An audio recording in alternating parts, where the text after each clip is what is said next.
yang mana auditor harus memastikan bahwa yang pertama yaitu dividen yang diumumkan oleh Dewan Direksi dicatat dan dibayarkan dengan benar untuk memenuhi asersi eksistens. Lalu selanjutnya transaksi saham treasury dicatat dan diungkapkan dengan benar untuk memenuhi asersi completeness, presentation, and disclosure. Lalu ketentuan dan fitur capital stock diungkapkan secara memadai untuk memenuhi asersi presentation and disclosure. Lalu yang keempat, opsi, waran, dan saham lainnya diterbitkan, dicatat, dan diungkapkan dengan benar untuk memenuhi asersi valuation and allocation. Lalu yang kelima, return earnings yang dibatasi diungkapkan dengan benar. Itu untuk memenuhi asersi presentation and disclosure. Lalu selanjutnya mengenai prosedur audit. Prosedur yang pertama yaitu review dan evaluasi pengendalian intern atas ekuitas pemegang saham. Prosedur ini digunakan untuk menguji semua asersi. Lalu selanjutnya, review atas notulensi rapat, direksi, atau ringkasan kegiatan perusahaan terkait transaksi modal saham. Untuk menguji asersi, existence or occurrence, valuation and allocation, right and obligation. Lalu menyiapkan analisis atas akun modal saham dan tambahan modal register yang menyajikan semua perubahan selama tahun berjalan untuk menguji asersi existence or occurrence, valuation and allocation. Bisa ke bawah, Riki. Lalu prosedur audit selanjutnya menelusuri proses atas emisi baru dalam penerimaan kas untuk menguji asersi completeness. Lalu melakukan rekalkulasi terhadap jumlah penerbitan dan peredaran saham baru dan memastikan jumlahnya sudah cocok dengan bukti yang tertera untuk menguji asersi existence or occurrence, completeness, valuation, and allocation. Lalu rekonsiliasikan pencatatan sertifikat saham dengan buku besar untuk menguji asersi existence or occurrence, valuation, and allocation. Melakukan tracing terhadap dividen pada tahun 2003 ke dokumen terkait, seperti notulensi rapat direksi atau ringkasan kegiatan bisnis signifikan, untuk menguji asersi, existence or occurrence, valuation and allocation, right and obligation. Lalu menginspeksi dokumen yang berkaitan dengan pengungkapan modal saham dan modal lainnya, seperti pembelian aset atau notes payable dengan menerbitkan saham, untuk menguji asersi, presentation, and disclosure. Lalu memonitor dividen dan menelusuri yang sesuai untuk menguji asersi completeness. Lalu menelusuri saldo awal atas semua akun ekuitas pemilik dalam kertas kerja periode yang bersangkutan untuk menguji asersi, existence or occurrence, valuation, and allocation. Lalu melakukan finalisasi atas uji substantif di seluruh akun, serta melakukan kalkulasi terkait dengan perhitungan saldo akhir laba ditahan untuk menguji asersi, existence or occurrence, completeness, valuation, and allocation. Sekian pembahasan mengenai program audit. Pembahasan selanjutnya akan dijelaskan oleh Nija.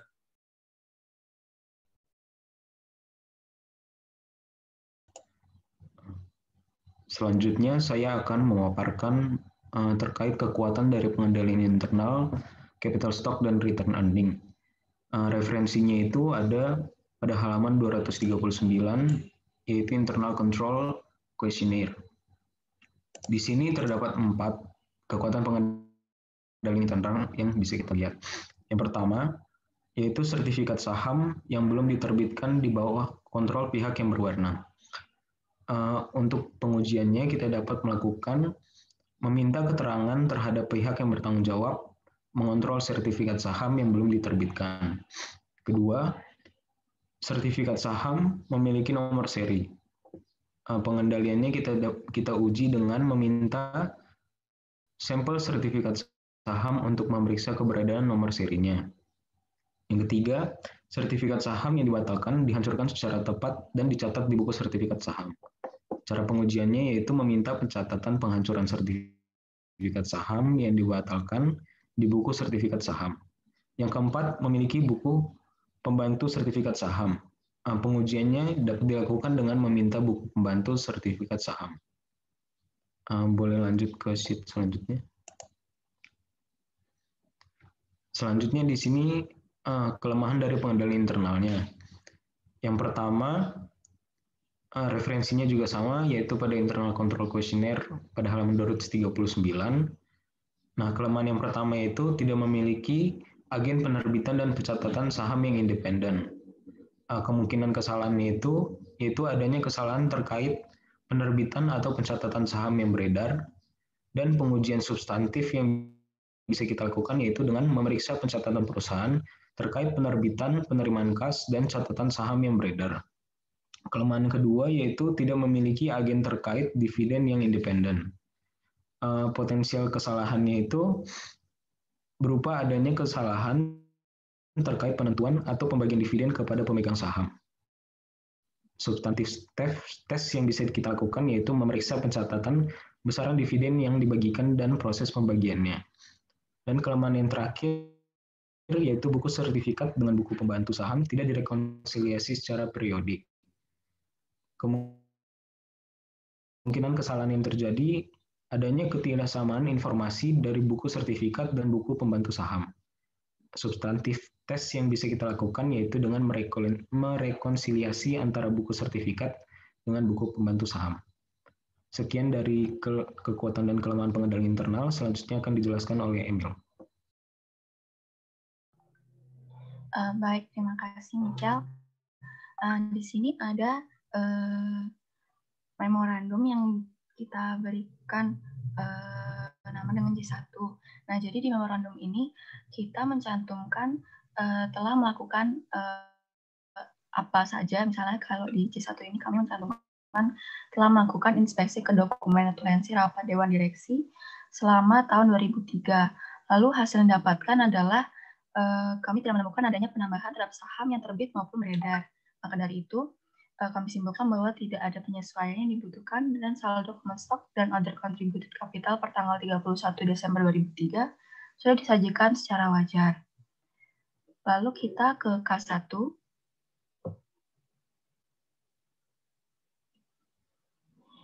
Nah, di kertas kerja K1 ini kita akan mencantumkan sebenarnya balance per audit. Hanya saja untuk mendapatkan balance per audit, kita harus mengetahui net effect dari adjustment di tahun 2003 yang akan didapatkan setelah kita menyelesaikan assignment 12. Jadi, karena kita baru di assignment 11, kita mengerjakannya hanya sampai balance tahun 2003 akhir per book. Nah, untuk mendapatkan balance per akhir tahun sesuai per book itu kita dapatkan dari balance retained earning akhir tahun dikurangi dengan dividen lalu ditambah dengan net income tahun 2003. Untuk balance retained earning pada akhir tahun didapatkan nih halaman 330. Nah, itu ada penjelasannya tentang kertas kerja untuk penghitungan retained earning, yaitu ada balance dari awal tahunnya sebesar 272.000, lalu ada dikurangi dengan dividen, lalu juga ada net income yang ada di kertas kerja retained earning, lalu menghasilkan hasil akhir sebesar 529.683. Nah, yang 529.683 kita cantumkan di balance retained earning di K1. Lalu dikurangi dengan dividen yang kemarin kita dapatkan yang kemarin sudah dijelaskan oleh teman-teman di assignment 9, di mana dividen yang dicantumkan adalah sebesar 2,5 dikali 9.250. Jadi dividen yang dibagikan adalah 23.125. Setelah itu ada penambahan net income yang kita dapatkan dari halaman 265. Nah, 265 di bagian paling bawah itu ada net income sebesar 318.585. Nah, setelah mendapatkan net income, kita masukkan ke K1 sehingga kita mendapatkan balance per book-nya adalah 825.143. Untuk selanjutnya akan dijelaskan oleh Ricky.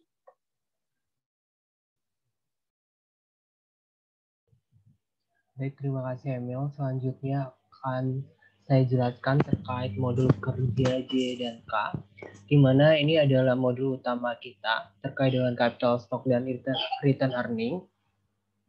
Di akunnya sendiri kita ada capital stock, ada contributed capital, sama return earnings-nya. Nah, ini ada dari working paper mana. Kalau terkait dengan stock, tadi udah dijelaskan dari working paper J.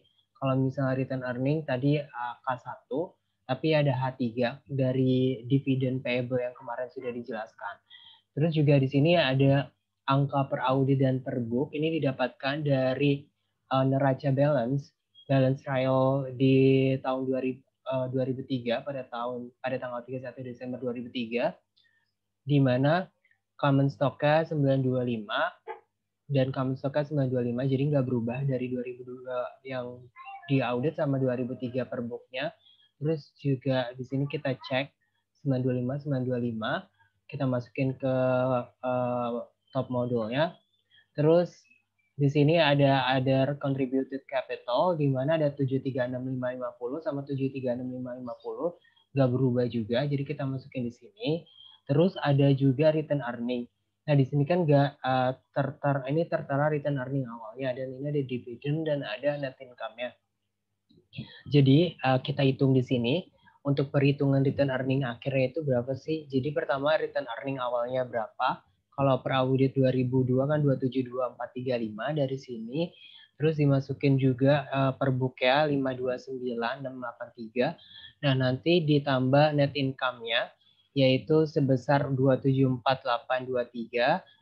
Kalau yang per book-nya 318.585. Terus baru dikurangi dividen 17.575 buat per audit 2002 sama buat per book 2003 23125 yang udah ada di H3 kemarin. Jadi ini hasil akhirnya 529.683 sama 825.143 ini kita masukin ke sini bagian return earning. Nah, setelah itu karena tadi nggak ada adjustment dari classification, nah ini kita masukin di sini per auditnya itu 925 karena per book 925. Kita udah di sini kan udah ada di modul J1 tadi yang udah dijelasin Emil bahwa nggak ada perubahan sama sekali, baik terkait nggak ada share issue juga, jadi jadi angkanya tetap 925 sama 736.550. Terus juga di return earning-nya tadi juga udah dihitung di K1 sebesar 825.143. Nah, karena kita masih assignment 11, jadi kalau misalnya nanti udah assignment 12 dan udah ada adjustment-nya, nanti bakalan ini angka ini berubah menyesuaikan setelah dikerjakan assignment 12. Jadi untuk sementara ini totalnya segini. Seperti itu, sekian dari kelompok kami. Mungkin dari teman-teman ada yang ingin ditanyakan. Izin bertanya. Iya, dengan siapa? Dinar Asen 11. Iya, Dinar. Mau tanya apa? Sebenarnya saya masih bingung tentang tingkat kewajaran. Di sini kan kalian bilangnya ini tuh wajar kan ininya, opsinya.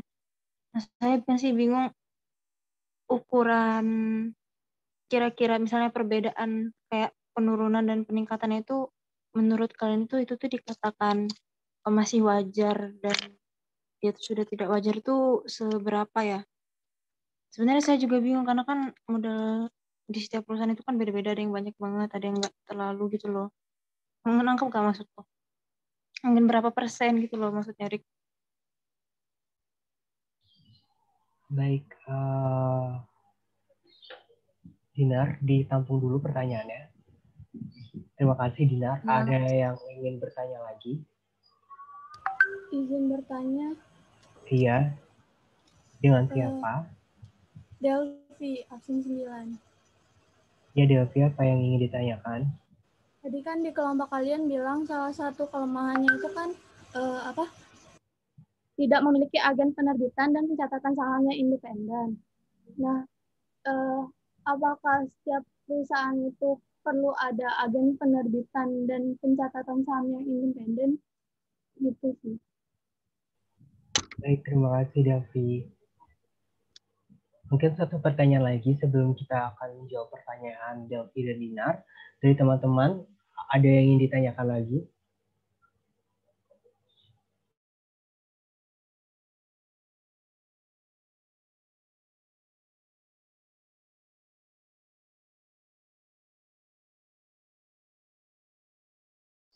Ricky, izin bertanya. Iya, Indah, boleh. Jelaskan suaranya. Jelas. Menyambung pertanyaannya Dinar. Jadi kan tadi tanya tentang kewajaran itu kan. Nah, bukankah kalau misalkan di kertas kerja gitu, misalkan J1 atau K1 gitu, kita itu belum tidak menentukan kalau itu wajar atau tidak gitu kan. Tapi kita lihat kesimpulannya tuh ada salah saja atau tidak gitu. Nah, apakah kalian buat wajar atau tidak itu karena melihat dari schedule J1 tahun sebelumnya atau gimana ya? Itu mungkin. Baik, terima kasih Indah. Pertanyaan ditampung dulu ya. Bapak dan teman-teman izin untuk berdiskusi sebentar, nanti kami akan kembali.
Izin menjawab pertanyaannya Indah. Tadi kan Indah nanya tentang yang melanjutkan pertanyaannya Dinar tadi.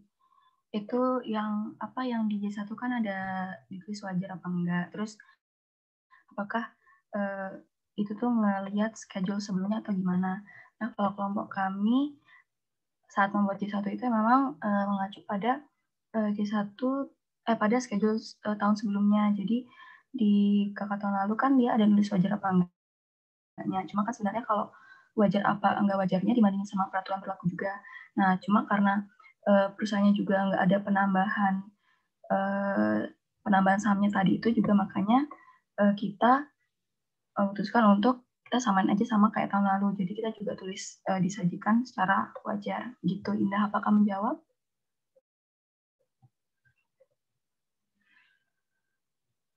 Iya Mil, makasih ya. Terima kasih kembali Indah.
Izin menjawab pertanyaannya Delvi, yang kelemahan jika tidak punya agen penerbitan dan pencatatan saham independen, apakah perlu ada agen tersebut?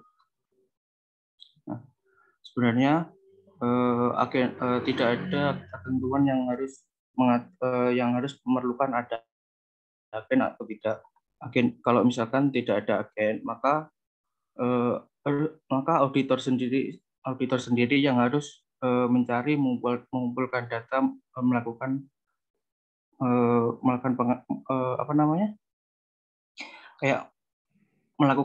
harus auditor sendiri yang melakukan kegiatan pemeriksaan catatan, seperti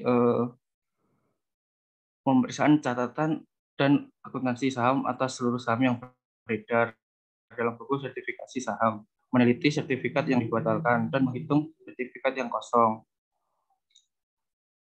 Seperti itu. Sebenarnya tidak ada ketentuan yang harus menyuruh untuk menggunakan agen. Berarti kayak besar kecilnya suatu perusahaan enggak enggak menentukan harus ada agen independennya gitu ya. Izin dan menjawab dan menambahkan. Jadi besar kecilnya juga nggak berpengaruh. Jadi fungsinya dari agen saham itu apa sih sebenarnya? Ini kan untuk sebagai kayak jembatan ya antara investor sama perusahaan kita, Kan kalau di sini kan di questionnaire tadi kan dijawab bahwa kalau misalnya kita nggak pakai agen saham atau independen saham gitu kan, itu nanti kita yang ngurus perusahaan, kayak kan sekretarinya yang ngurus terkait saham tersebut. Kalau di questionnaire di questionnaire-nya, coba kita lihat questionnaire-nya.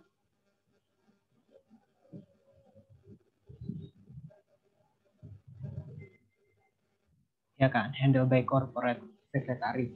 Nah, kalau misalnya kita pakai agen saham, kita nggak perlu repot untuk kayak mengurus itu, udah diatur sama agen saham.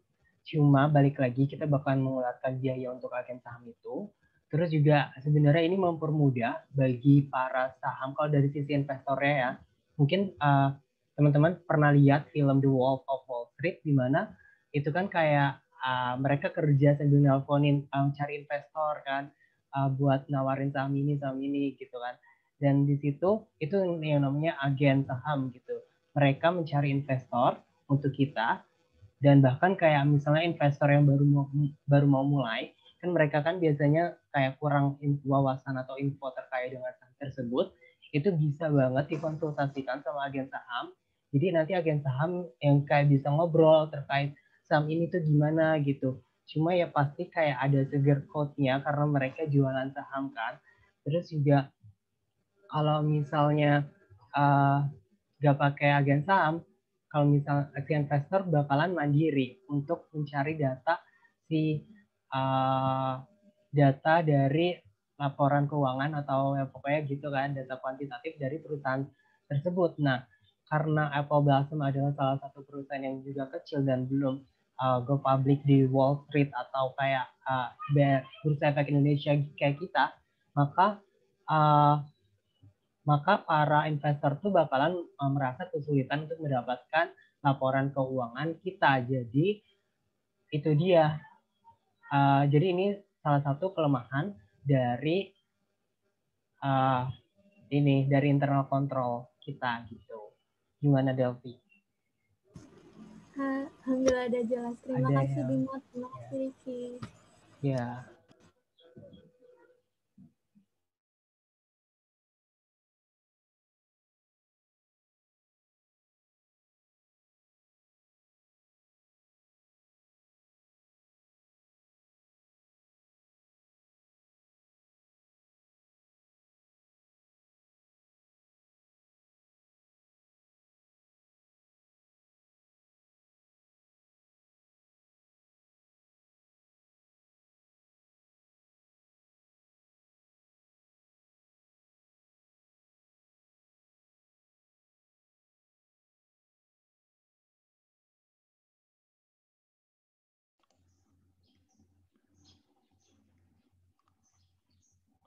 Izin mencoba menjawab pertanyaan Dinar ya. Pertanyaannya terkait tingkat kewajaran perubahan atau peningkatan penurunan dari modal saham itu berapa kan? Kalau dari kelompok kami itu masih merujuk pada pertemuan-pertemuan sebelumnya, yaitu 20%.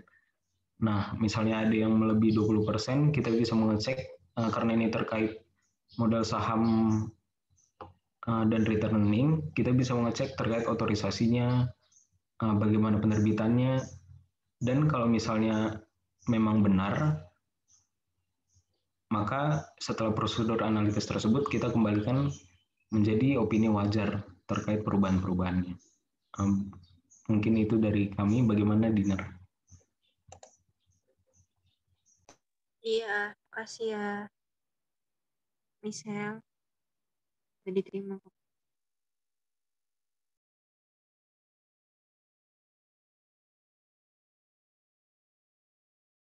Karena masih banyak waktu berdiskusi, teman-teman ada yang ingin bertanya lagi? Izin bertanya. Iya, dengan siapa? Saya Mitul Asma, absen 16. Iya. Izin bertanya ya teman-teman. Mau mastiin, itu kan tadi kan net income, return earning-nya nggak ada penyesuaian kan? Karena harus melihat assignment setelahnya.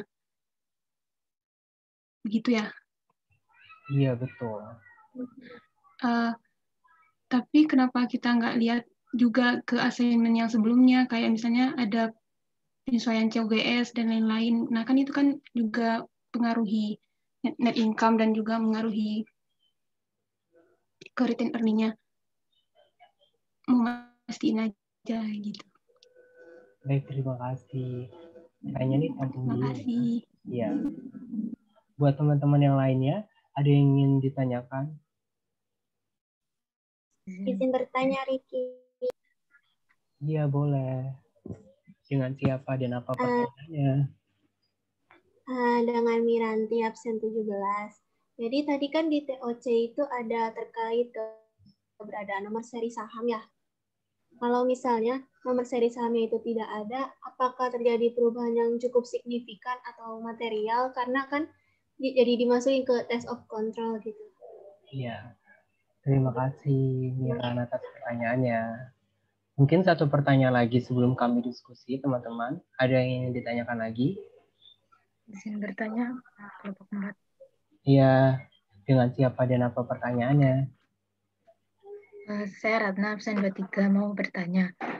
Kan selain kita ngecek ada penambahan atau pengurangan capital stock itu, selain dari memorandum minutes of meeting-nya, kita kan juga bisa ngelihat dari cash receipt atau disbursement ya. Di buku ini kan ya ada di halaman 113 sampai 114 itu kan ada jurnal cash receipt sama disbursement. Di situ kan kita juga bisa melihat bukti untuk apakah ada penambahan atau pengurangan capital stock. Nah, kalau di buku itu, di situ keterangannya kan cuma bulan Desember aja tuh. Mungkin karena minimal karena data yang masih minim gitu ya. Nah, tapi kalau secara real life itu auditor tuh apakah harus ngecek misal auditor kurang yakin sama minutes of meetingnya board of director, terus auditor juga pengen ngecek dari cash disbursement atau receipt. Nah, apakah harus dari bulan Januari sampai Desember secara keseluruhan atau hanya mengambil sampel saja? Gitu. Kira-kira seperti itu pertanyaannya. Terima kasih.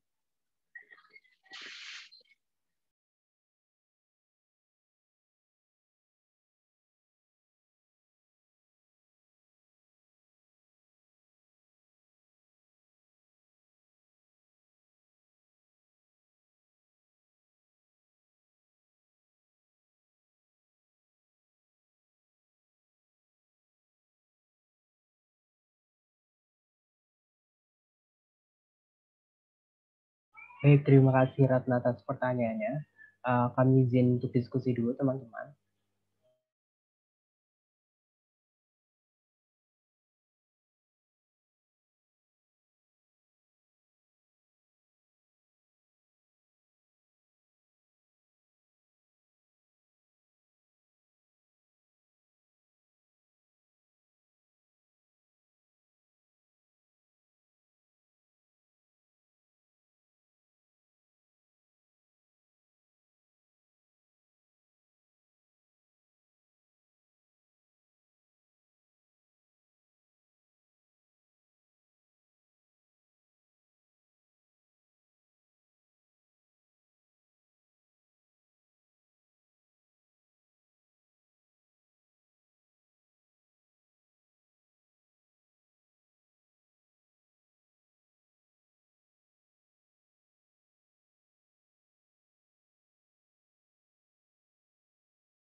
Masih ada pertanyaan?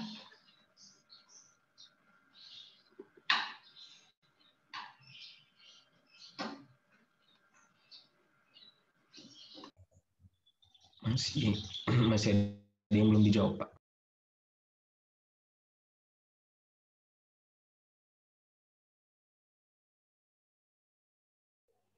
Izin menjawab pertanyaan Miran terkait nomor seri atau pre-number buat saham. Jadi pre-number buat saham ini tujuannya itu buat kayak lebih ke tracing kalau misalnya saham tersebut tuh kayak nggak jadi dibeli atau hal-hal yang lainnya. Jadi ini kayak misal kalau inventory biasanya kan kita juga pakai pre-number gitu ya. Kalau inventory kan tujuannya buat tahu nih kira-kira inventory mana yang udah dijual, dicek kan pre-numbernya biasanya. Terus itu juga bisa mengidentifikasi buat kehilangan inventory tersebut. Kayak misalnya ada fraud nih, pencurian inventory. Jadi kan itu bisa kita tahu dari pre-number nomor tersebut kan, dari nomor inventory tersebut. Nah, kalau misalnya saham juga sama sebenarnya buat tracing kayak gitu. Cuma di sini kan ada yang nomor 3 kan terkait dengan sertifikat saham yang dibatalkan atau dihancurkan secara tepat dan dicatat bisa dicatat di buku sertifikat saham kan. Kita ada pencatatan buat sertifikat saham. Jadi nanti kan sertifikat saham yang udah dibeli yang mana aja, terus nomornya nomor berapa. Dari pre-number itu kita tahu bahwa yang udah dibeli ini saham ini nomor segini gitu. Dan misalnya ada yang dibatalkan juga kita tahu. Jadi sehingga kita mencatat ke buku sertifikat saham tersebut itu lebih mudah gitu untuk untuk dicatat juga dan untuk mengetahui gitu. Gitu sih Miran. Mungkin dari teman-teman ada yang mungkin ingin ditambahkan? Tahu dari Miran sendiri? Berarti perubahannya kalau misalnya nggak ada itu cukup signifikan ya, soalnya jadi kayak hilang aja gitu. Gitu ya. Kenapa? Iya, cukup signifikan. Karena nggak ada nomor seri kan berarti iya Miran. Oke Ricky, terima kasih. Iya.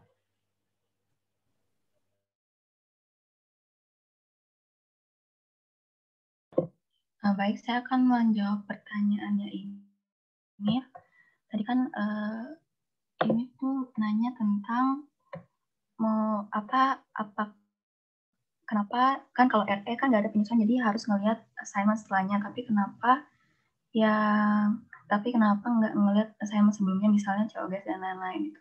Nah, jadi kan yang kelompok kami kerjakan tadi itu kalau misalnya di K1-nya kan ada balance returning awal, returning akhir tahun. Nah, returning akhir tahun kan juga sudah pasti ada disesuaikan juga. Lalu ada dividen. Dividen kan dividen kita dapetin dari assignment 9 kemarin yang teman-teman assignment 9 udah kerjain dan jelaskan juga. Dividennya dapat dari 2,5 dikali 9.250 lembar saham yang beredar. Nah, net income-nya itu kita dapatkan di halaman 95.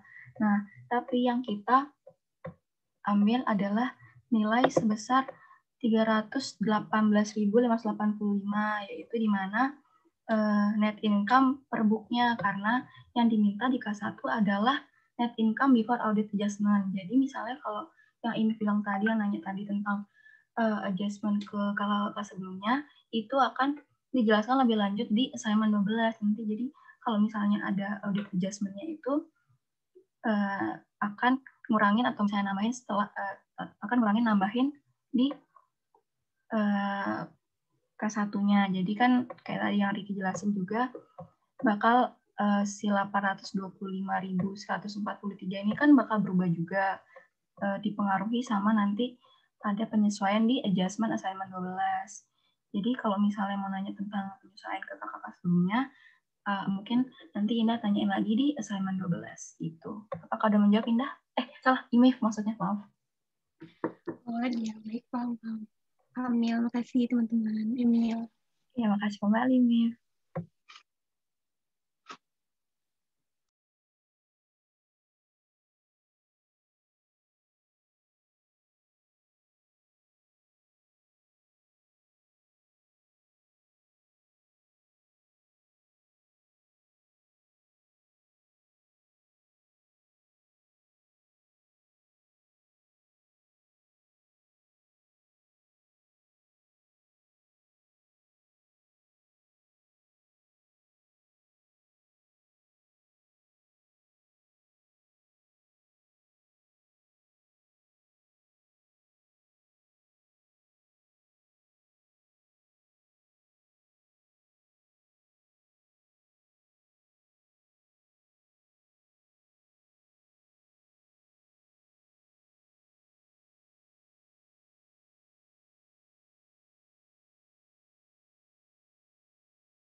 Izin menjawab pertanyaannya Ratna ya.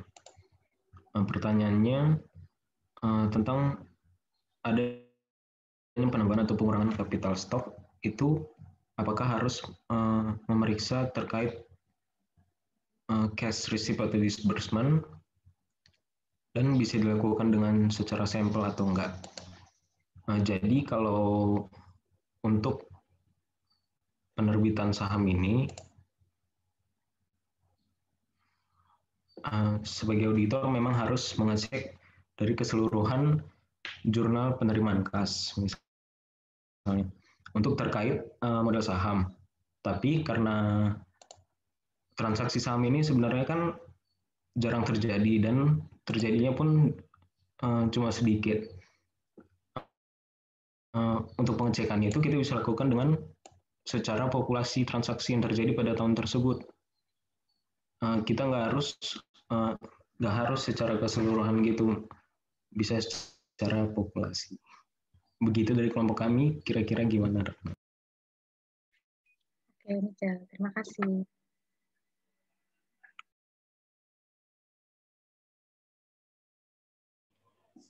Baik teman-teman, karena masih banyak waktunya, mungkin teman-teman ada yang ingin ditanyakan lagi?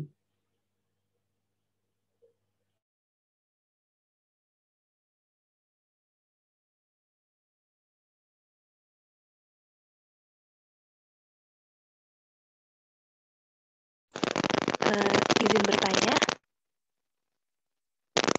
Ya, Nurunisa. Ya, Riki, saya izin bertanya. Tadi kan sudah dijelaskan, menyambung apa yang tadi sudah dijelaskan oleh Riki ya, terkait dengan yang menjelaskan bahwa Apple Blossom ini kan merupakan sebuah perusahaan yang dia belum go public gitu. Jadinya dia tadi belum punya agen sehingga auditor harus melakukan verifikasi sendiri gitu ya terhadap saham dan dividen dan sebagainya. Nah, Mohon kalau maaf nih, kurang jelas karena ada keresak-keresak gitu. Oh gitu. Sekarang udah jelas belum? Udah, ya. Mas, ya udah, ya. Masih? Udah. Masih. Gimana? Masih keresak-keresak gitu. Ya? Kalau ini? Masih ya? Masih sih, tapi nggak apa-apa. Enggak, mungkin nanti teman-teman lainnya kelompok aku bakal bisa handle. Sebentar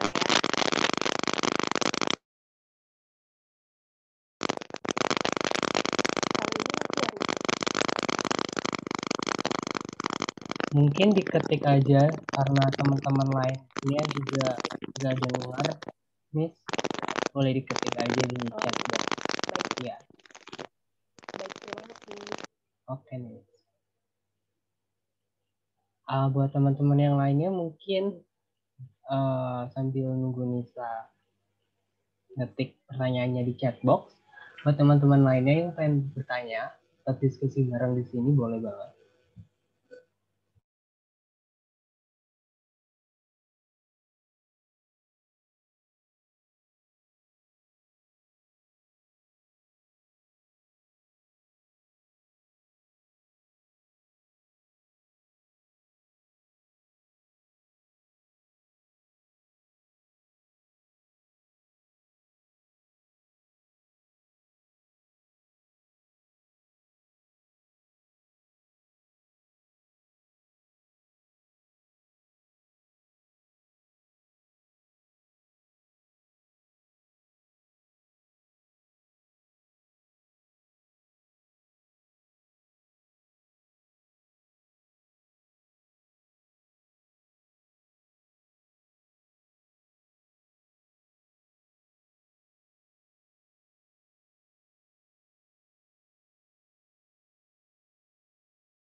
Ricky mau nanya.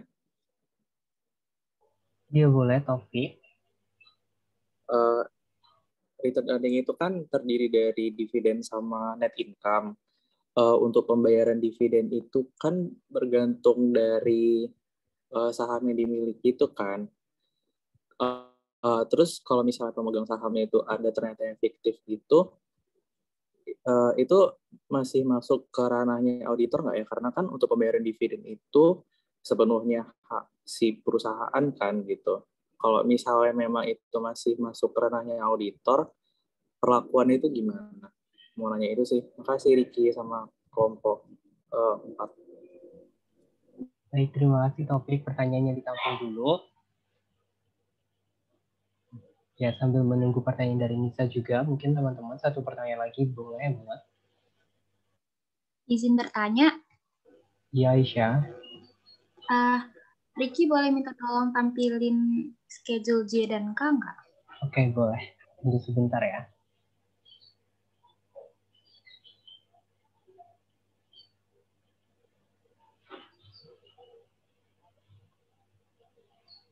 Udah kelihatan belum? C dan K ya. Nah, misal kalau misalkan di assignment 12 tuh ada koreksi tuh. Pokoknya jadinya ada perubahan return earning nanti, itu masuknya ke yang bagian adjustment ini atau langsung masukin ke per book ya? Sebenarnya ini kayaknya mirip-mirip sama IMIF tadi, tapi yang bagian ini aku masih rancu gitu. Oke, baik. Ditampung dulu pertanyaannya ya, Aisyah. Ya, makasih ya, kelompok 4. Ya, sama-sama.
Izin sebelum jawab pertanyaan Taufik terkait dividen fiktif yang diberikan kepada pemegang saham fiktif. Apakah masuk ranah auditor atau enggak? Kalau dari jawaban dari kelompok kami, terkait dividen fiktif itu termasuk ranah dari auditor. Di sini ada beberapa tujuan audit akan dividen yang terkait fiktif tersebut, yaitu dividen dibayar kepada pemegang saham yang ada, ataupun dividen yang dicatat memang terjadi. Untuk memeriksa keterjadiannya tersebut, maka auditor bisa melakukan pemeriksaan terhadap notulensi rapat Dewan Direksi menyangkut otorisasi jumlah dividen per lembar saham dan per tanggal dividen. Selain itu, auditor juga dapat memverifikasi apakah pembayaran dilakukan kepada pemegang saham yang memiliki saham per tanggal catatan dividen dengan memiliki sampel pembayaran dividen yang tercatat. Maka dengan kedua tujuan di audit tersebut dan prosedurnya, audit atas dividen fiktif ini termasuk dari ranah auditor. Oke, makasih Michelle. Makasih bahasanya bukan begitu ya. Jadi salah satu prosedur auditor adalah memastikan bahwa pembayaran dividen adalah diberikan kepada pihak yang memang berhak. Nah, apakah auditor sampai perlu melacak benar nggak si A, si B, si C yang prosesnya dilihat dulu dari risalah RUPS tentang pembagian laba. Kan di sana pasti disebutkan, misalnya bagi dividen nih sekian, kepada si A sekian, kepada si B sekian. Nah, prosedurnya auditnya adalah auditor melihat apakah si A dan si B yang disebut dalam RUPS tersebut sama nggak dengan pemegang saham yang ada di perusahaan. Nah, seperti itu. Dan kemudian, karena kita auditnya audit laporan keuangan, paling kita cek ke pengeluarannya. Ada nggak pengeluaran tersebut kepada pihak yang memang disebutkan. Ya, sudah cukup sampai sekian. Adapun nanti yang menerima siapa atau siapa, itu sudah di luar lingkup audit atas laporan keuangan. Yang penting cek RUPS-nya, dasar putusannya jelas, nama pemegang sahamnya sesuai dengan daftar pemegang saham, jumlahnya cocok ya, misalnya orang yang punya kepemilikan 10% tentu dapatnya 10%.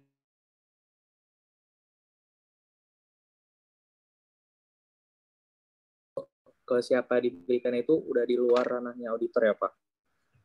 Ya kan itu bukan di luar ranah. Kepada siapa diberikan kan sudah kita cek di risalah RUPS. Jika kita melihat nama yang disebut dalam RUPS itu sebagai penerima dividen, nah prosedur kita adalah bandingkan apakah nama tersebut sama enggak dengan nama pemegang saham perusahaan. Ketika sudah sama, selesai gitu. Ya, makasih Pak. Oke.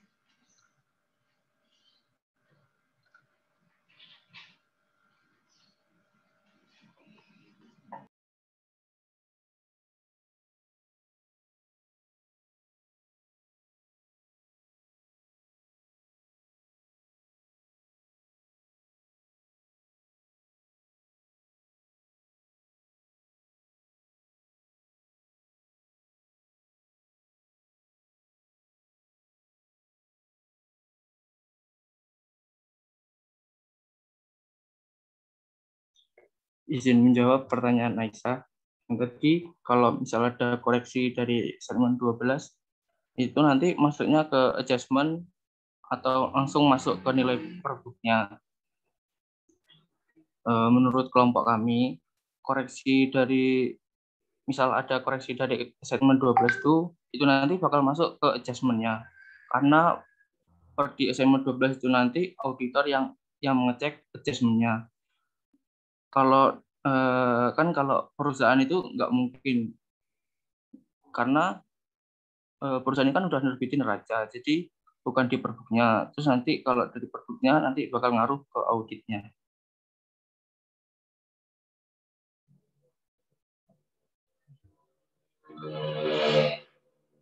Bagaimana Aisyah? Oke, makasih banyak ya, penjelasannya jelas kok.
Izin menjawab pertanyaan Nisa. Jadi kan tadi Nisa nanya di chat Zoom itu, misal apakah ada perbedaan lain misalnya sudut auditnya antara audit khususnya audit atas ekuitas untuk perusahaan yang sudah IPO dengan perusahaan yang belum seperti Apple Blossom. Nah, jadi kan kalau misalnya tentang prosedur auditnya itu dijelasin sama Bapaknya, kalau misalnya prosedur audit kan atas akun-akun tertentu itu sudah ada standarnya. Jadi mungkin sebagian besar prosedur auditnya itu sama antara perusahaan yang IPO dengan yang seperti Apple Blossom ini. Mungkin perbedaannya mungkin perbedaannya adalah kalau misalnya yang kayak tadi berkaitan misalnya ada agen apa enggaknya, kan berarti kita kalau di Apple Blossom nggak bisa konfirmasi ke pihak independen. Cuma kalau misalnya perusahaan yang udah IPO, berarti biasanya kan dia kalau misalnya penjualan sahamnya perusahaan yang IPO itu dia dijual di pasar perdana. Nah, penjualan saham itu kan juga di pasar perdana itu mekanismenya diatur oleh penjamin emisi. Penjamin emisi itu dalam melakukan penjualan kepada investor dibantu sama agen penjual. Nah, jadi misalnya kalau karena udah ada pihak independennya di perusahaan yang lebih besar seperti IPO itu, bisa auditor bisa konfirmasi lagi misalnya terkait penerbitan penjualan sahamnya juga ke pihak independen tersebut. Beda seperti Apple Blossom yang enggak pakai agen gitu. Gitu, Nisa. Apakah udah menjawab? Sudah menjawab ya, berarti salah satu perbedaannya ya hanya yang tadi ya, agen terkait agen dan kok prosedurnya itu sudah terstandarisasi seperti itu ya. Baik, terima kasih ya atas penjelasannya.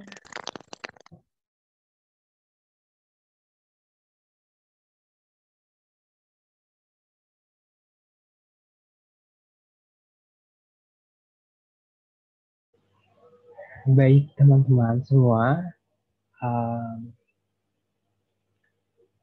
ada yang mau ditanyakan lagi?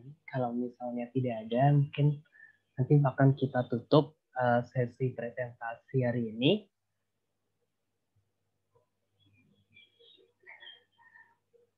Baik, nggak ada pertanyaan. Jadi untuk sesi presentasi hari ini kita cukupkan sampai di sini. Mungkin nanti kalau teman-teman ada yang bertanya kita bisa diskusi di lain kesempatan.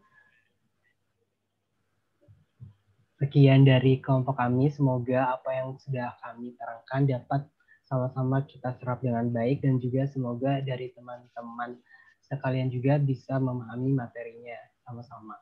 Jadi terima kasih. Mohon maaf juga jika kami ada kesalahan dalam menjawab.